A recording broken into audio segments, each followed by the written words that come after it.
How to transfer PayPal money to debit card. So if you want to transfer the PayPal money to your debit card, then you just need to simply open up your PayPal.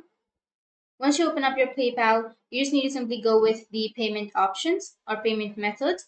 Once you go with the payment methods, so currently you may have the balance on your PayPal, right, that you want to transfer to your debit card.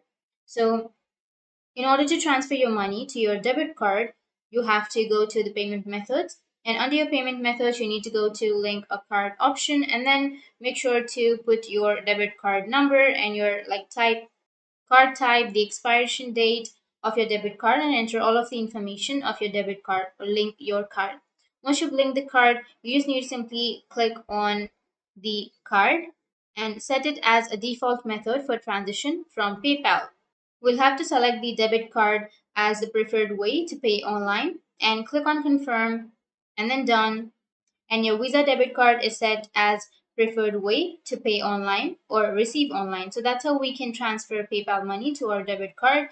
And if you have any questions, feel free to comment below. Thanks for watching.